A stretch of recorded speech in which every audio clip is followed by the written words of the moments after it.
Excel PU college ಗುರುವಾಯಿನಕೆರೆ, ಕರ್ನಾಟಕದ number 1 PU college. Admissions open now. ಎಲ್ಲರಿಗೂ ನಮಸ್ಕಾರ.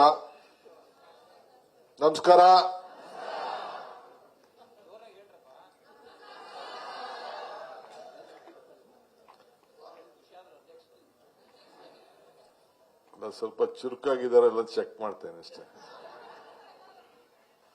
ಗೌರವಾನ್ವಿತ ಮುಖ್ಯಮಂತ್ರಿಗಳಂತ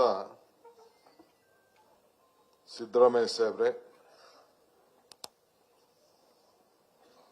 ಕಾರ್ಯಾಧ್ಯಕ್ಷಗಳಂತ ಚಂದ್ರಶೇಖರ್ ಅವರೇ, ಎಐಸಿಸಿಯ ಕಾರ್ಯದರ್ಶಿಗಳಾದಂತ ಸೂರಜ್ ಮತ್ತು ನಿವೇದಿತಾ ಅಲ್ಮಾ, ಗೋಪಿನಾಥ್, ಪಾಲಕ್ ವರ್ಮಾ ರವರೇ, ಪ್ರಮುಖ ನಾಯಕರಾದಂಥ ರಾಜೀವ್ ಗೌಡ್ರೆ, ಸೇವಾದಳದ ಅಧ್ಯಕ್ಷರೇ, ಮಹಿಳಾ ಕಾಂಗ್ರೆಸ್ ಯೂತ್ ಕಾಂಗ್ರೆಸ್ ಅಧ್ಯಕ್ಷರೇ ಸುದರ್ಶನ್ ರವರೇ, ಜಾರ್ಜ್ ಸಾಹೇಬ್ರೆ, ಎಚ್.ಎಂ. ರೇವಣ್ಣವರೇ, ನಜೀರ್ ಅವರೇ,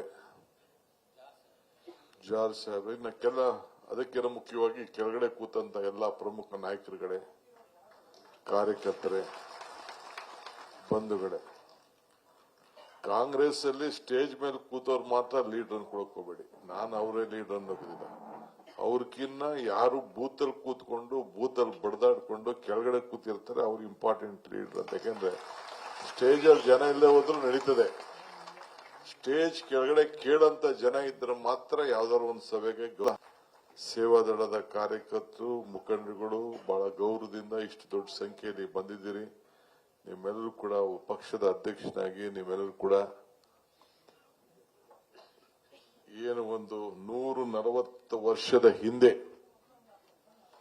ನಮ್ಮ ಕಾಂಗ್ರೆಸ್ ಪಕ್ಷ ಸ್ಥಾಪನೆ ಆಯಿತು. ಅದರ ಶುಭ ಸಂದರ್ಭದಲ್ಲಿ ನಿಮ್ಮೆಲ್ಲರೂ ಕೂಡ ರಾಜ್ಯದ ಮತ್ತು ರಾಷ್ಟ್ರದ ಎಲ್ಲ ಕಾಂಗ್ರೆಸ್ಸಿಗರಿಗೆ ಈ ದೇಶವನ್ನು ಉಳಿಸಬೇಕು ಅಂತೇಳಿ ಕಾಂಗ್ರೆಸ್ ಸದಸ್ಯತ್ವವನ್ನು ತೆಗೆದುಕೊಂಡು ಬಂದು ಎಲ್ಲ ಕಷ್ಟಕಾಲದಲ್ಲೂ ಕೂಡ ನಿಂತಂತ ನಿಮ್ಮೆಲ್ಲರೂ ಕೂಡ ನನ್ನ ಸಾಷ್ಟಾಂಗ ನಮಸ್ಕಾರಗಳನ್ನು ಅರ್ಪಿಸಲಿಕ್ಕೆ ನಾನು ಬಯಸ್ತಾ ಇದ್ದೇನೆ. ಸೇವಾದಳದ ಸಂಸ್ಥಾಪನೆ ಕೂಡ ಇವತ್ತು ಅಧ್ಯಕ್ಷರು ಮೆಂಬರ್ಶಿಪ್ ಅನ್ನ ಎನ್ರೋಲ್ ಮಾಡಬೇಕು ಅಂತ ಇದ್ದಾರೆ.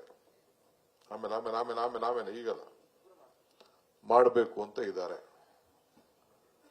ಇವತ್ತು ಸೇವಾದಳ ಅಂದ್ರೆ ಸೇವೆ ಮಾಡುವಂಥದ್ದು.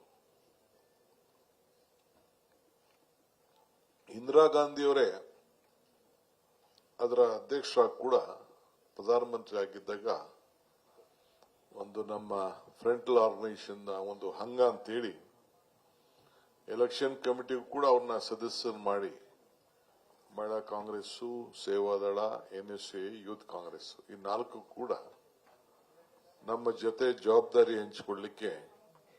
ಸೇವಾದಳ ಅಂತಂದ್ರೆ ಬಾಕ್ಲು ತೆಗೆಯೋದು, ಬಾವುಟ ಕಟ್ಟೋದು ಇಷ್ಟು ಮಾತ್ರ ಅಲ್ಲ, ಅವರಲ್ಲೂ ಕೂಡ ನಾಯಕತ್ವ ಇದೆ. ಅವರು ಕೂಡ ನಾಯಕರು ಅನ್ನೋದಕ್ಕೆ ಇವತ್ತು ಜವಾಹರ್ಲಾಲ್ ನೆಹರುವಿಂದ ಹಿಡಿದು ಸೋನಿಯಾ ಗಾಂಧಿ ಅವರವರೆಗೂ ಅಧ್ಯಕ್ಷ ಆದಾಗ ಇದನ್ನು ನಡೆಸಿಕೊಂಡು ಆ ಪದ್ಧತಿಯನ್ನು ನಾವು ಬಂದಿದ್ದೇವೆ. ಇವತ್ತು ನಾವೆಲ್ಲ ಕಾಂಗ್ರೆಸ್ಸಿಗರು ಅಂತ ಏನು ನಮಗೆ ಒಂದು ಬಿರುದಿದೆ, ಕಾಂಗ್ರೆಸ್ ಸದಸ್ಯರಾಗಿ ನಾವೇನು ಇದ್ದೀವಿ, ಈ ಇತಿಹಾಸ ಬೇರೆ ಪಾರ್ಟಿಯವ್ರಿಗೆ ಇರ್ಲಿಕ್ಕೆ ಸಾಧ್ಯ ಇಲ್ಲ. ಈಗ ಬಿಜೆಪಿಯವರು ಏನು ಇತಿಹಾಸ ಹೇಳ್ತಾರೆ, ನಾವು ಈ ದೇಶಕ್ಕೆ ಸ್ವಾತಂತ್ರ್ಯಕ್ಕೋಸ್ಕರ ಉದ್ಭವ ಆದಂತ ಒಂದು ಪಕ್ಷ, ಈ ದೇಶದ ಇತಿಹಾಸಕ್ಕೆ ನಮ್ಮ ಪಕ್ಷದ ಕೊಡುಗೆ, ಈ ದೇಶವನ್ನ ಒಗ್ಗಟ್ಟಾಗಿಟ್ಟು ಇಡೀ ಭಾರತದಲ್ಲಿ ವಿಭಿನ್ನವಾದಂತ ಭಾಷೆ, ವಿಭಿನ್ನವಾದಂತ ಸಂಸ್ಕೃತಿ ಇದ್ರೂ ಕೂಡ ಒಂದಾಗಿ ಭಾರತವನ್ನ ಈ ತ್ರಿವರ್ಣ ಧ್ವಜದ ಕೆಳಗಡೆ ಇಟ್ಟು ನಾವು ರಕ್ಷಣೆ ಮಾಡಿ ಈ ಭಾರತಕ್ಕೆ ಒಂದು ಹೊಸ ರೂಪವನ್ನು ಕೊಟ್ಟು ಇಡೀ ಪ್ರಪಂಚಕ್ಕೆ ಒಂದು ವಿಶೇಷವಾದಂತ ಒಂದು ಸಂಸ್ಕೃತಿಯನ್ನು ಕೂಡ ಕಾಪಾಡಿಕೊಂಡು ಬಂದಂತಹ ಒಂದು ಪವಿತ್ರವಾದಂತಹ ದೇಶ ಅನ್ನೋದನ್ನ ಇಡೀ ಪ್ರಪಂಚ ಎಲ್ಲ ಒಪ್ಕೊಂಡಿದೆ. ಅದಕ್ಕೆ ನಾನು ಅನೇಕ ಸಂದರ್ಭದಲ್ಲಿ ಹೇಳ್ತಾ ಇರೋದು, ಕಾಂಗ್ರೆಸ್ ಶಕ್ತಿನೇ ಈ ದೇಶದ ಶಕ್ತಿ, ಕಾಂಗ್ರೆಸ್ ಇತಿಹಾಸನೇ ಈ ದೇಶದ ಇತಿಹಾಸ. ಕಾಂಗ್ರೆಸ್ ಯಾವಾಗೆಲ್ಲ ಅಧಿಕಾರಕ್ಕೆ ಬಂದಿದೆ ಎಲ್ಲ ವರ್ಗದ ಜನರ ಬಗ್ಗೆ ಚಿಂತನೆಯನ್ನು ಮಾಡ್ತದೆ. ಕಾರ್ಮಿಕರಿರ್ಬೋದು, ರೈತರಿರ್ಬೋದು, ವರ್ತಕರಿರ್ಬೋದು, ವಿದ್ಯಾರ್ಥಿಗಳಿರ್ಬೋದು, ಚಿಕ್ಕ ಮಕ್ಕಳಿಂದ ಹಿಡಿದು ಎಲ್ಲರ ಬಗ್ಗೆ ಕೂಡ ಕಾರ್ಯಕ್ರಮಗಳನ್ನ ಯಾವ್ದಾದ್ರು ಒಂದು ಪಕ್ಷ ಚಿಂತನೆ ಮಾಡಿದೆ, ಕೊಟ್ಟಿದೆ ಅಂತ ಹೇಳಿದ್ರೆ ಇದು ಕಾಂಗ್ರೆಸ್ ಪಕ್ಷ ಮಾತ್ರ ಅಂತ ಹೇಳಲಿಕ್ಕೆ ನಿಮ್ಗೆ ನಮ್ಮೆಲ್ಲರೂ ಕೂಡ ಸಂತೋಷ ಆಗ್ತದೆ. ಈಗ ಜಾರ್ಜ್ ಸಾಹೇಬ್ ಹೇಳ್ತಾ ಇದ್ರು, ನೆಹರೂರವರು ಯಾವ ದಾರಿಲಿ ಪಂಚವಾರ್ಷಿಕ ಯೋಜನೆಯನ್ನ ಪ್ರಾರಂಭ ಮಾಡಿದ್ರು ಅಂತೇಳಿ. ಈಗ ಇಂದಿರಾ ಗಾಂಧಿ ಅವ್ರ ಕಾಲ ಬಂತು, ನಾವ್ಯಾರು ಬ್ಯಾಂಕ್ಗಳಿಗೆ ಹೋಗಕ್ಕೆ ಆಗ್ತಿರ್ಲಿಲ್ಲ. ನಾನೇ ಒಂದು ಕಾಲೇಜಲ್ಲಿದ್ದೆ, ಒಂದು ಸ್ಕೂಟರ್ ತಗೋಬೇಕಾಯ್ತು 5,000 ರೂಪಾಯಿಗೆ. ನನಗೆ ಯಾರು ಬ್ಯಾಂಕವ್ರು ಸಾಲ ಕೊಡ್ತಿರ್ಲಿಲ್ಲ. ಅನುಕೂಲ ಇದ್ರು ಕೂಡ ನೀನ್ ಆಸ್ತಿ ಕೊಡು, ಯಾರು ಗ್ಯಾರಂಟಿ ಕೊಡು, ಇವೆಲ್ಲ ಕೂಡ ಇತ್ತು. ಕೊನೆಗೆ ಹೋಗಿ ಯಾವ್ದೋ ಸ್ಟೇಟ್ ಹತ್ರ ತೆಗೆದುಕೊಳ್ಬೇಕಾದಂತ ಒಂದು ಪರಿಸ್ಥಿತಿ ಬಂತು. ಅಂತ ಸಂದರ್ಭ ಕೂಡ ಇತ್ತು. ಆದ್ರೆ ಇವತ್ತು ಬ್ಯಾಂಕ್ನ ರಾಷ್ಟ್ರೀಕರಣ ಮಾಡಿ ಮನೆಗೂ ಕೂಡ ನಿಮ್ಮ ಪರಿಸ್ಥಿತಿ ಅಂದ್ರೆ ಕ್ರೆಡಿಟ್ ಕಾರ್ಡ್ ಅಲ್ಲೇ ನಿಮ್ ಕಾರ್ ತೆಗೆದುಕೊಳ್ಳುವಂತ ಒಂದು ಪರಿಸ್ಥಿತಿ ಇವತ್ತು ಬ್ಯಾಂಕಿನ ರಾಷ್ಟ್ರೀಕರಣ ಮಾಡಿಕೊಟ್ರು. ಇವತ್ತು ಉಳುಮೆ ಭೂಮಿ ದೇವರಾಜ ಅರಸರ ಕಾಲ, ಇಂದಿರಾ ಗಾಂಧಿ ಅವರ ಕಾಲ, ಎಷ್ಟು ಲಕ್ಷ ಜನರಿಗೆ ಈ ಒಂದು ಪದ್ಧತಿಯನ್ನ ಕೊಟ್ಟಿದ್ದೇವೆ. ಈಗ ಮೊನ್ನೆ UPA ಸರ್ಕಾರ ಬಂದಾಗ ಅರಣ್ಯ ಭೂಮಿ ಅಲ್ಲೂ ಕೂಡ ಪರಿಷ್ಠ ಪಂಗಡದವ್ರಿಗೆ 25 ವರ್ಷ, ಬೇರೆಯವ್ರಿಗೆಲ್ಲ 75 ವರ್ಷ ಅಂತೇಳಿ 3 ತಲೆಮಾರು ಕೂಡ ಕೊಟ್ಟಿದ್ದೇವೆ. ಇವೆಲ್ಲ ಕಾನೂನು ಚೌಕಟ್ಟಿನಲ್ಲಿ ಸಂವಿಧಾನದ ರೂಪದಲ್ಲಿ ಕೊಟ್ಟಂತ ಒಂದು ವಿಶೇಷವಾದಂತ ಕಾರ್ಯಕ್ರಮ. SM ಕೃಷ್ಣ ಅವ್ರ ಕಾಲ ಇತ್ತು, ಬಿಸಿ ಊಟ ಅಂತ ಪ್ರಾರಂಭ ಮಾಡಿದ್ರು. ಯಾರಿಗೆ? ಪುಟಾಣಿ ಮಕ್ಕಳಿಗೆ. ಶಾಲೆಗೆ ಬರೋದನ್ನ ತಪ್ಪಿಸ್ಕೊಳ್ತಾ ಇದ್ದಾರೆ, ಅಟ್ಲೀಸ್ಟ್ ಅವ್ರಿಗೆ ಒಳ್ಳೆ ಆಹಾರವನ್ನ ಕೊಡಬೇಕು ಅಂತೇಳಿ ಆ ಬಿಸಿ ಊಟ ಕಾರ್ಯಕ್ರಮವನ್ನ ಪ್ರಾರಂಭ ಮಾಡಿದ್ರು. ಮೊನ್ನೆ ಹೋದ ತಿಂಗಳು ಲಕ್ಷ್ಮೀ ಹೆಬ್ಬಾಳ್ಕರ್ ಅವರ ಇಲಾಖೆಯಲ್ಲಿ ಅಂಗನವಾಡಿ ಕಾರ್ಯಕ್ರಮನ ಮಾಡಿದ್ರು. ಮಕ್ಕಳಿಗೆ ಪೌಷ್ಟಿಕ ಆಹಾರ ಕೊಡುವಂತ ಒಂದು ಕಾರ್ಯಕ್ರಮ ಅಂಗನವಾಡಿ. ಏನು ಇವತ್ತು ನಮ್ಮಲ್ಲಿ ಈ ದೊಡ್ಡ ದೊಡ್ಡ ಸ್ಕೂಲ್ಗಳಲ್ಲಿ ಬೇಬಿ ಸಿಟ್ಟಿಂಗು ಬೇರೆ ಬೇರೆ ಅಂತ ಏನು ಹೊಸದಾಗಿ ನಾವು ಇಟ್ಕೊಂಡಿದ್ದಾರೆ, ಲಕ್ಷಾಂತರ ರೂಪಾಯಿ ಫೀಸ್ ತೆಗೆದುಕೊಳ್ತಾರೆ. ಅವತ್ತು ಗ್ರಾಮೀಣ ಪ್ರದೇಶದ ಮಕ್ಕಳಿಗೆ ಈ ಅಂಗನವಾಡಿ ಕಾರ್ಯಕ್ರಮವನ್ನು ರೂಪಿಸಿದ್ದು ಶ್ರೀಮತಿ ಇಂದಿರಾ ಗಾಂಧಿ ಅವರು. ಆ 50 ವರ್ಷದ ಕಾರ್ಯಕ್ರಮವನ್ನ ನಾನು, ಸಿದ್ದರಾಮಯ್ಯ ಸಾಹೇಬರು ಮತ್ತು ಅನೇಕ ನಮ್ಮ ನಾಯಕರುಗಳೆಲ್ಲ ಹೋಗಿ ಅವತ್ತು ಕೂಡ ಪಾಲ್ಗೊಂಡು ಬಹಳ ಯಶಸ್ವಿಯಾಗಿ ಕಾರ್ಯಕ್ರಮ ಆಯಿತು. ಇದನ್ನೇನಾದ್ರು ಅಂಗನವಾಡಿ ಕಾರ್ಯಕ್ರಮ ತೆಗೆದಾಕಾಯ್ತಾ? ಇಲ್ಲ ಓಲ್ಡ್ ಏಜ್ ಪೆನ್ಷನ್ ಕೊಡುವಂತ ಕಾರ್ಯಕ್ರಮ ತೆಗೆದಾಕಾಯ್ತಾ? ಇಲ್ಲ ಯಾವ್ದಾದ್ರು ಬ್ಯಾಂಕ್ ರಾಷ್ಟ್ರೀಕರಣ ತೆಗೆದಾಕಾಯ್ತಾ? ಬಿಸಿ ಊಟ ತಪ್ಪಕ್ಕಾಯ್ತಾ? ರೈಟ್ ಟು ಎಜುಕೇಶನ್ ತೆಗೆದಾಕ್ಲಿಕ್ಕಾಯ್ತಾ? ಹಿಂಗೆ ವಿವಿಧ ಯೋಜನೆಗಳನ್ನ ಈ ದೇಶದ ಪ್ರತಿಯೊಬ್ಬರ ಬದುಕಿನಲ್ಲಿ ನಾವು ಎಲ್ಲ ಕೂಡ ಹೊಂದ್ಕೊಂಡಿದ್ದೇವೆ. ಇವತ್ತು ನಾವು right to education, right to food, right to information ಇವೆಲ್ಲ ಕೂಡ ಮೊನ್ನೆ UPA ಸರ್ಕಾರದಲ್ಲಿ ಬಂತು. ಅದನ್ನ ಅನುಸರಿಸಿ ಸಿದ್ದರಾಮಯ್ಯ ಸಾಹೇಬರು ಕೂಡ ಅನ್ನಭಾಗ್ಯ ಪ್ರಾರಂಭ ಮಾಡಿದ್ರು. ಈಗ ನಾನು ಅಧ್ಯಕ್ಷರಾದ ಮೇಲೆ ನಾನು, ಸಿದ್ದರಾಮಯ್ಯನವರು, ಸುರ್ಜೇವಾಲಾ ಅವರು ನಾವೆಲ್ಲ ಮಾತಾಡಿ ಮಲ್ಲಿಕಾರ್ಜುನ್ ಖರ್ಗೆ ಸಾಹೇಬರ ಮಾರ್ಗದರ್ಶನದಲ್ಲಿ 5 ಗ್ಯಾರಂಟಿಗಳನ್ನ ಕೊಟ್ಟಿದ್ದೇವೆ. ಅದನ್ನ ಅದನ್ನ ಕೇಳಿ, ಏನ್ ಮಾಡಿದ್ರು ತಿಪ್ಪರ್ ಲಾಗ ಹಾಕ್ಲಿ ಯಾವ ಸರ್ಕಾರಗಳು ಕೂಡ ಅದನ್ನ ತೆಗೆದಾಕ್ಲಿಕ್ಕೆ ಸಾಧ್ಯ ಇಲ್ಲ ಅನ್ನೋ ಮಾತನ್ನ ಈ ಸಂದರ್ಭ ಹೇಳಲಿಕ್ಕೆ ನಾನು ಬಯಸ್ತೇನೆ. ಈಗ ಪ್ರೈಮ್ ಮಿನಿಸ್ಟರ್ ಏನ್ ಬರ್ದಾಗೋಯ್ತು, ಖಾಲಿ ಆಗೋಯ್ತು ಅಂತ ಏನ್ ನಮ್ಮ ಬಂದ 5 ಗ್ಯಾರಂಟಿ ಕೊಟ್ಟ ತಕ್ಷಣ ಟೀಕೆ ಮಾಡಿದ್ರು. ಅದೇ ಇದನ್ನ ಮಧ್ಯಪ್ರದೇಶ ಎಲೆಕ್ಷನ್ ಬಂದ ತಕ್ಷಣ ಅಲ್ಲಿ ಅವರೇ ಶುರು ಮಾಡಬೇಕಾದಂತ ಪರಿಸ್ಥಿತಿ ಬಂತು. ಕೊನೆಗೆ ಮಹಾರಾಷ್ಟ್ರ ಬಂತು, ಬೇರೆ ಬೇರೆ ರಾಜ್ಯಗಳು ಬಂತು. ಕೊನೆಗೆ ಬಿಹಾರ್ ಅಲ್ಲಿ ಒಂದು 10,000 ರೂಪಾಯಿನ 1 ತಿಂಗಳು ಮುಂಚಿತವಾಗಿ ಅವ್ರ ಅಕೌಂಟ್ಗೆ ಹಾಕುವಂತ ಒಂದು ಸಂದರ್ಭ ಬಂತು. ಅಂದ್ರೆ ನಾವು ಯಾಕದನ್ನ ಮಾಡಿದ್ದು? ಬೆಲೆ ಏರಿಕೆ ಗಗನಕ್ಕೆ ಹೋಗ್ತಾ ಇದೆ, ಆದಾಯ ಪಾತಾಳಕ್ಕೆ ಹೋಗ್ತಾ ಇದೆ. ಇದನ್ನ ಸರಿ ಮಾಡಬೇಕು ಅಂತೇಳಿ ಈ ಗ್ಯಾಸ್ 400 ರೂಪಾಯಿ ಇದ್ದಿದ್ದು 1000 ರೂಪಾಯಿ ಆಯ್ತು, ಪೆಟ್ರೋಲ್ ಜಾಸ್ತಿ ಆಯ್ತು, ಡೀಸೆಲ್ ಜಾಸ್ತಿ ಆಯ್ತು, ಎಲ್ಲ ಪದಾರ್ಥಗಳ ಬೆಲೆ ಕೂಡ ಈ ಸಂದರ್ಭದಲ್ಲಿ ಜಾಸ್ತಿ ಆಯ್ತು.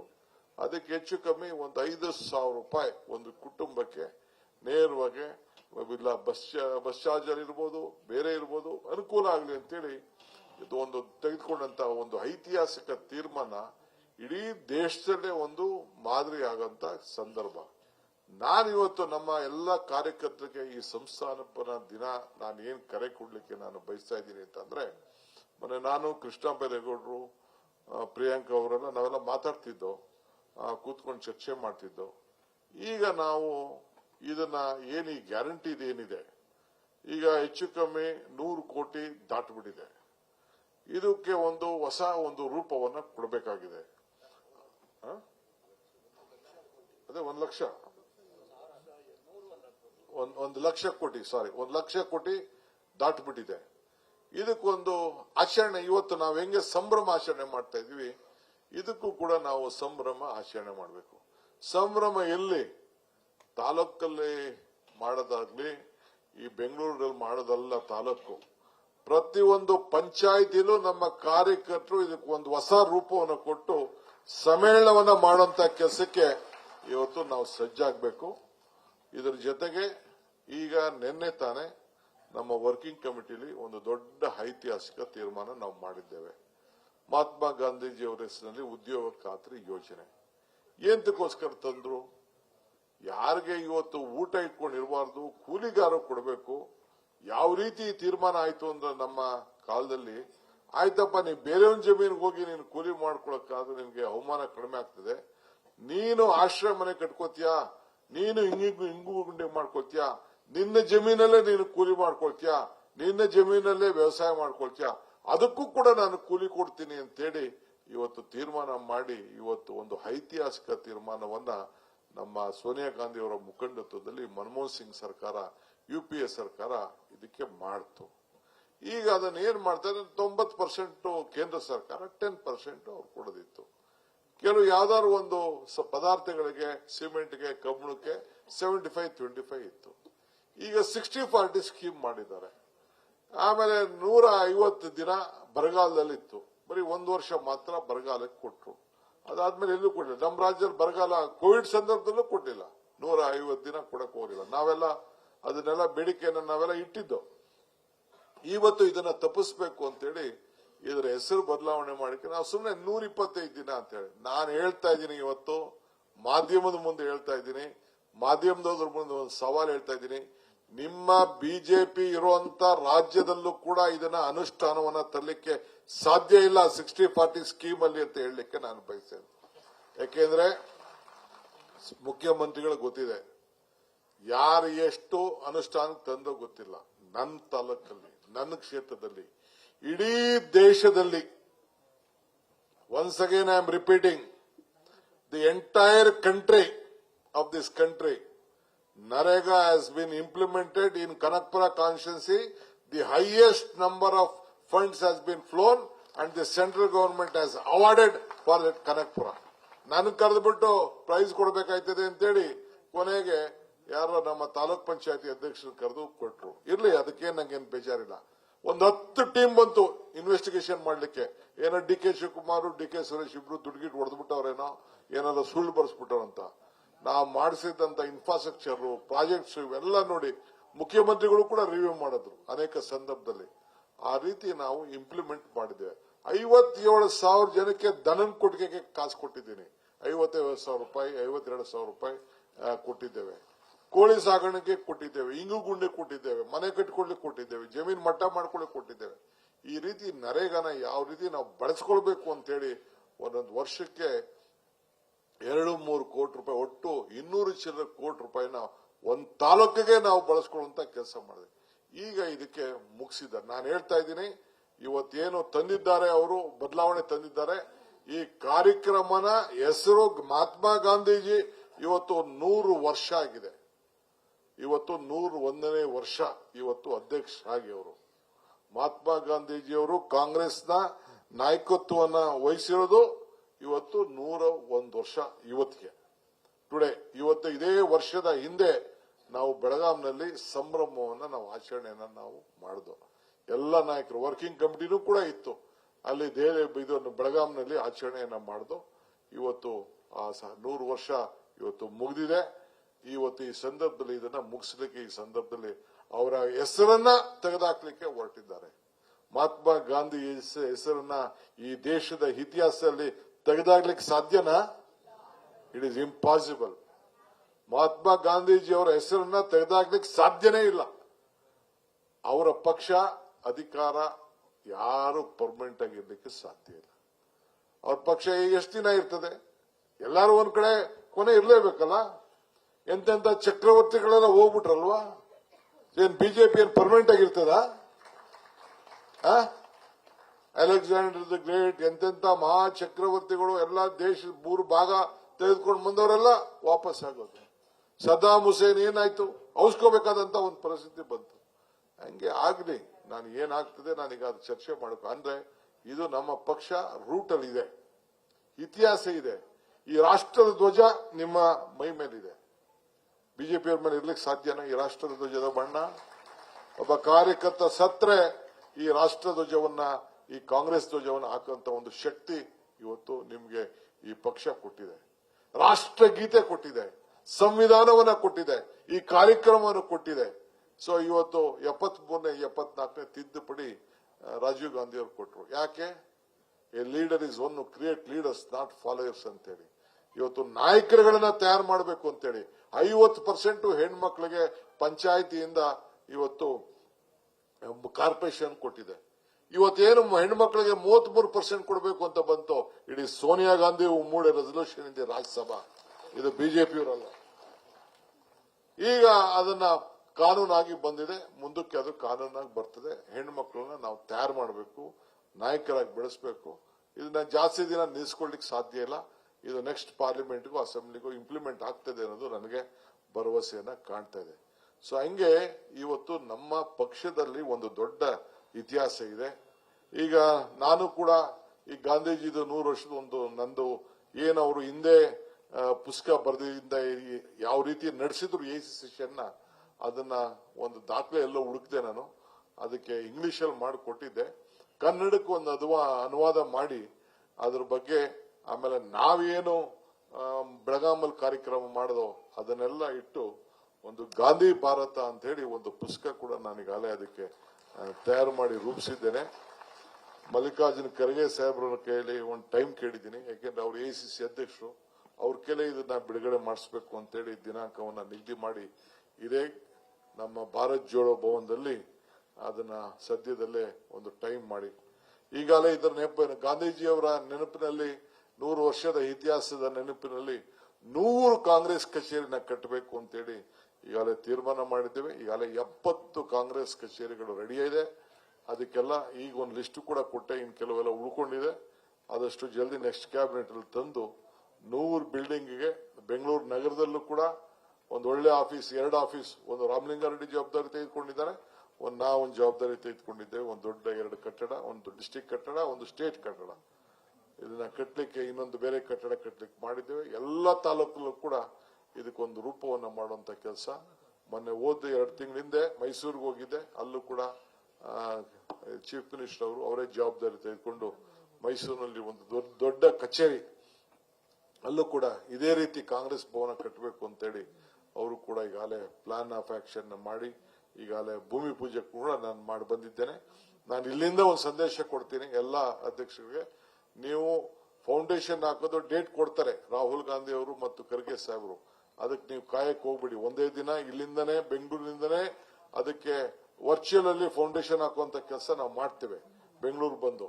ಆದ್ರೆ ಈಗಿಂದನೇ ಪ್ಲಾನ್ ಹಾಕೊಳ್ಳುವಂಥದ್ದು, ಪ್ಲಾನ್ ಮಾಡಿಸುವಂಥದ್ದು, ಕಾಂಟ್ರಾಕ್ಟರ್ ಫೈನಲೈಸ್ ಮಾಡುವಂಥದ್ದು, ಕಾಂಟ್ರಾಕ್ಟರ್ಗೆ ದುಡ್ಡು ಕೊಡುವಂಥದ್ದು, ಅದೆಲ್ಲ ಕೂಡ ಈಗೇನೆ ನೀವು ಸಿದ್ಧತೆಯನ್ನ ಮಾಡ್ಕೊಳ್ಬೇಕು ಅಂತೇಳಿ ನಾನು ಎಲ್ಲರೂ ಕೂಡ ನಾನು ಈ ಸಂದರ್ಭದಲ್ಲಿ ನಾನು ಮನವಿಯನ್ನ ನಾನು ಮಾಡ್ತೇನೆ. ಇದಲ್ಲದೆ ಈಗಾಗಲೇ ನಮ್ಮ ಚಂದ್ರಶೇಖರ್ ಅವರು ತಮ್ಗೆ ಹೇಳಿದ್ದಾರೆ, ಇವತ್ತೇನು ನರೇಗಾ ವಿಚಾರದಲ್ಲಿದೆ, ನಿನ್ನೆ ಏನು ತೀರ್ಮಾನವನ್ನ ಮಾಡಿದೆ ಕಾಂಗ್ರೆಸ್ ಪಕ್ಷ, 5ನೇ ತಾರೀಕಿಂದ ನಾವು ಇದನ್ನ ಒಂದು ಹೊಸ ರೂಪವನ್ನ ಇದಕ್ಕೆ ಹೋರಾಟ ಪ್ರಾರಂಭ ಮಾಡಬೇಕಾಗಿದೆ. ಎಲ್ಲಿ?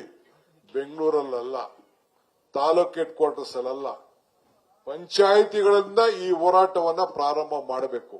ನಮ್ಮ ಗ್ಯಾರಂಟಿಯ ಸದಸ್ಯಗಳು ಯಾರು ಇದ್ದೀರಿ, ಯಾರು ಕೆಬಿಯಿಂದ ನಮ್ಮ ಬೆಸ್ಕಾಂ ಇಂದ ನಾಮಿನೇಷನ್ ಆಗಿದ್ದೀರಿ, ಯಾರು ಎಲೆಕ್ಟ್ರಿಕಲ್ ಡಿಪಾರ್ಟ್ಮೆಂಟ್ ಇಂದ, ಹೆಲ್ತ್ ಡಿಪಾರ್ಟ್ಮೆಂಟ್ ಇಂದ ಇದ್ದೀರಿ, ಸುಮಾರು ಒಂದೊಂದು ತಾಲೂಕಲ್ಲಿ 50ರಿಂದ 100 ಜನ 200 ಜನಕ್ಕೆ ನಾವು ನಾಮಿನೇಷನ್ಗಳನ್ನ ಕೊಟ್ಟಿದ್ದೇವೆ ವಿವಿಧ ಇಲಾಖೆಯಲ್ಲಿ.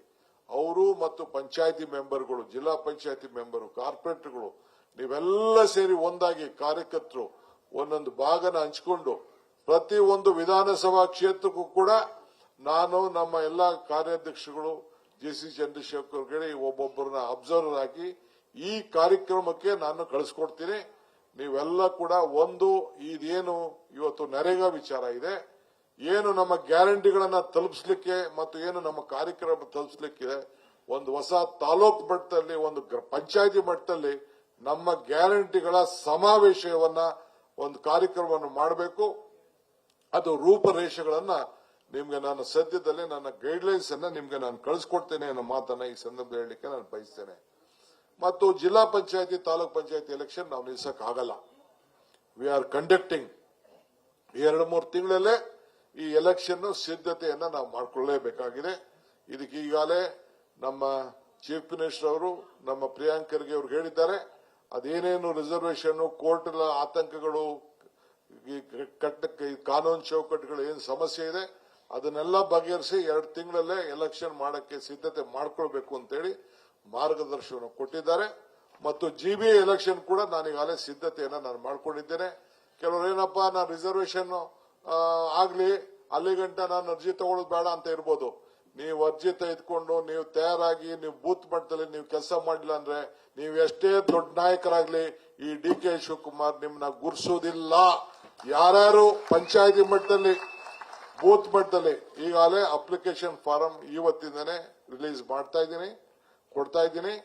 ಜನರಲ್ ಅವರು ಯಾವುದೇ ಕ್ಯಾಟಗರಿ ಇಟ್ಕೊಳ್ಳಿ, ಯಾವ ಕ್ಯಾಟಗರಿ ನಾವು ನೋಡ್ತೀವಿ, ಯಾರ್ಯಾರು ಅರ್ಜಿ ಹಾಕೊಂಡಿದ್ದಾರೆ, ಯಾರ್ಯಾರಿಗೆ ಅದಕ್ಕೆ ಅರ್ಹರಿದ್ದಾರೆ ಅನ್ನೋದು ನಾವು ಆ ತೀರ್ಮಾನ ಮಾಡ್ತೇವೆ. ಈಗಾಗಲೇ ನಮ್ಮ ಪಾರ್ಟಿಗೆ ಅರ್ಜಿಯನ್ನ 15ನೇ ತಾರೀಕು ಒಳಗಡೆ 1ನೇ ತಾರೀಕಿಂದ 15ನೇ ತಾರೀಕು ಇವತ್ತಿಂದನೇ ರಿಸೀವ್ ಮಾಡ್ಕೊಳ್ತೀನಿ. ಜನರಲ್ ಅವರು 50,000 ರೂಪಾಯಿ ಕೊಡಬೇಕು, SC ST ಅವರು 25,000 ರೂಪಾಯಿ ಬಿಲ್ಡಿಂಗ್ ಫಂಡ್ ಅಪ್ಲಿಕೇಶನ್ ಅಲ್ಲ, ಬಿಲ್ಡಿಂಗ್ ಫಂಡ್ಗೆ. ಈ ಬಿಲ್ಡಿಂಗ್ ಕಟ್ಟಬೇಕಲ್ಲ, 60 ಕೋಟಿ ರೂಪಾಯಿ ಇಲ್ಲಾಗ್ತದೆ, ಸಿಟಿ ಆಫೀಸ್ 20 ಕೋಟಿ ರೂಪಾಯಿ ಆಗ್ತದೆ, 80 ಕೋಟಿ ರೂಪಾಯಿ. ಎಲ್ಲಾ ತಾಲೂಕಲ್ಲೂ ಬಿಲ್ಡಿಂಗ್ ಕಟ್ತಾರೆ. ಕೆಪಿಸಿಸಿ ಏನೋ ಒಂದಷ್ಟು ದುಡ್ಡು ಕೊಡಬೇಕಲ್ಲ, ಯಾರು ಕೊಡ್ತಾರೆ? ಅದಕ್ಕೆ ಬಿಲ್ಡಿಂಗ್ ಫಂಡ್ಗೆ 50,000. MLA 2 ಲಕ್ಷ ಉಸುರು ಮಾಡಿದೆ ನಾನು. 20 ಕೋಟಿ ಬಂತು. 20 ಕೋಟಿ ಇದಕ್ಕೆ ಎಲ್ಲ ಅಡ್ವರ್ಟೈಸ್ಮೆಂಟ್ ಎಲೆಕ್ಷನ್ ಎಲ್ಲ ಫೀಸ್ ಎಲ್ಲ ಕಟ್ಟಬೇಕಾದಂತ ಒಂದು ಅವಕಾಶ ಆಯ್ತು. ಹಂಗೆ 50,000 ರೂಪಾಯಿ ಯಾರು ಕಾರ್ಪೊರೇಟರ್ ಆಗಬೇಕು ಅಂತ ಇದ್ದೀರಿ 50,000 ರೂಪಾಯಿ ಡಿಡಿ ತೆಗೆದುಕೊಂಡು ಅರ್ಜಿನ ನೀವು ಕೊಡಬೇಕು. 25,000 ರೂಪಾಯಿ SC STಗೆ ಈ ಅವಕಾಶವನ್ನ ನಾವು ಮಾಡಿಕೊಟ್ಟಿದ್ದೇವೆ. ಈ ಕೆಲಸ ನೀವು ಮಾಡಬೇಕು ಅಂತ ಮಹಿಳೆಯರಾಗ್ಲಿ ಏನಾಗ್ಲಿ ಜನರಲ್ 50,000 ಎಲ್ಲ ಇಲ್ಲ. SC STಗೆ 25,000 ಇಲ್ಲ. ನೀವು ಅರ್ಜಿನೇ ಹಾಕ್ಬಿಡಿ ನೀವು ಯಾರು. ನನಗೆ ಗೊತ್ತಿದೆ ಎಲೆಕ್ಷನ್ ಎಷ್ಟು ಖರ್ಚು ಆಯ್ತೈತೆ ಅಂತ. ಒಂದು ಮಹಿಳೆಗೆ ಎಷ್ಟು ಕೊಡ್ತಾ ಇದೀವಿ ನಾವು ತಿಂಗಳಿಗೆ? 2,000 ಫ್ರೀ ಬಸ್ಸು, ಫ್ರೀ ಕರೆಂಟು. ಅವೆಲ್ಲ ಆಗಲ್ಲಮ್ಮ ನಿಮ್ದೆಲ್ಲ ಕೇಳ. ನೀವು ಯಾರು ಅರ್ಜಿನೇ ಹಾಕ್ಬಿಡಿ, ಬಿಡಿ. ಅರ್ಜಿ ಹಾಕೋ ಜನ ಬೇರೆ ಇದ್ದಾರೆ. I will not change my stand. ಒಂದು ಎಲೆಕ್ಷನ್ಗೆ ಎಷ್ಟು ಖರ್ಚು ಆಯ್ತು ಅಂತ ನನಗೆ ಗೊತ್ತಿದೆ. ಅದು ಇಲ್ಲಿ ಇರ್ಲ ರೀ, ಎಲ್ಲಾರು ಒಂದೇ. ಏನ್ OBC? ನಾನು OBC ಗೊತ್ತಾ ನಿಂಗೆ? ಒಕ್ಕಲರೆಲ್ಲ OBC ಗೊತ್ತಾ ನಿನ್ಗೆ? ಏನ್ OBC ಅಂತ? ಲಿಂಗಾಯತರು OBC, ಬ್ರಾಹ್ಮಣರು ಆದಾಯ ಇಲ್ಲದೆ ಹೋದವರು OBC. ನೀ ಸುಮ್ಮನೆ ನೀನು ಅವೆಲ್ಲ ಇಲ್ಲ.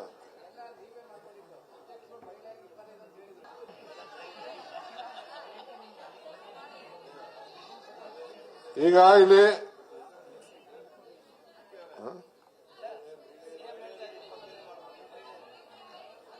ಏನ CM ನಿಮ್ ಬಗ್ಗೆ ಅನುಕಂಪ ತೋರಿಸ್ತಾ ಇದ್ದಾರೆ.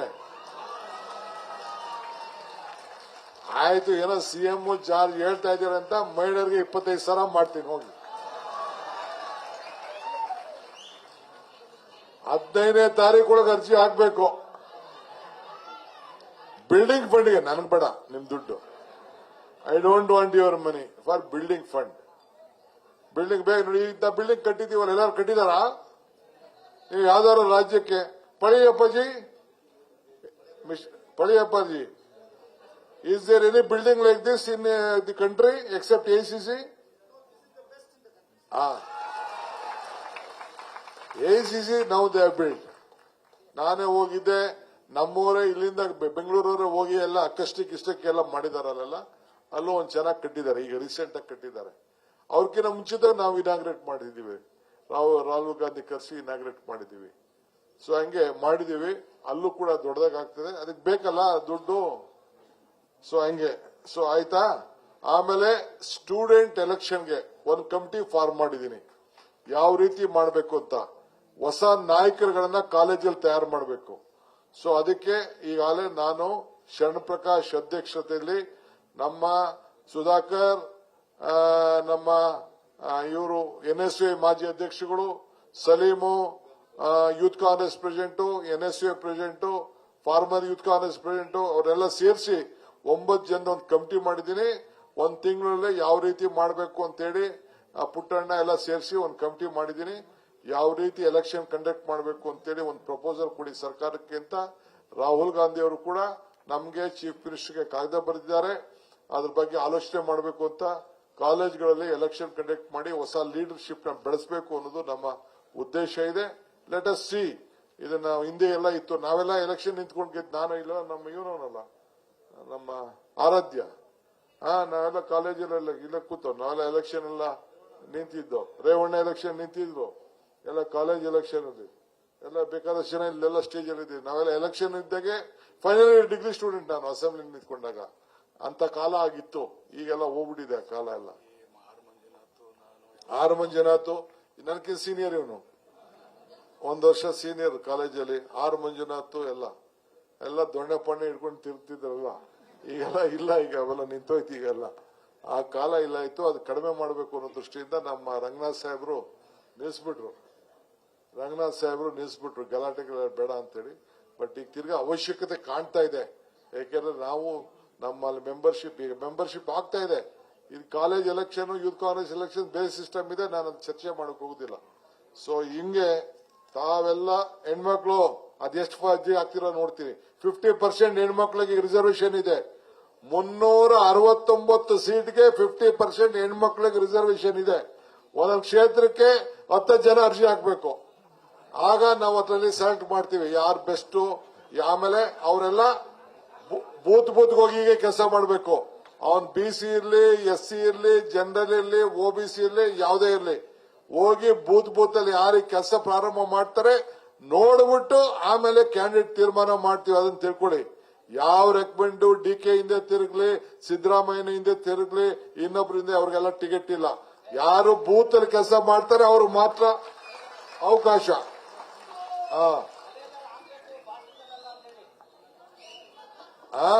ಅಷ್ಟು ಮಾಡಬೇಕು. ಆಗ್ಬೋದಲ್ಲ? ಸೊ ಮತ್ತೊಮ್ಮೆ ಕಾಂಗ್ರೆಸ್ ಸಂಸ್ಥಾನ ದಿನ ನಿಮ್ಗೆಲ್ಲ ಒಳ್ಳೇದಾಗ್ಲಿ. 5 ವಿಚಾರ ತಿಳಿಸಿದ್ದೀನಿ. 5 ವಿಚಾರಕ್ಕೂ ಕೂಡ ನೀವೆಲ್ಲ ಸಜ್ಜಾಗಬೇಕು. ಎಲ್ಲರಿಗೂ ನಮಸ್ಕಾರ. ಜೈ ಹಿಂದ್, ಜೈ ಕಾಂಗ್ರೆಸ್. ನ್ಯೂಸ್ ಫಸ್ಟ್ ನಿರ್ಭೀತಿಯಿಂದ ನಿಮ್ಮ ಪರವಾಗಿ.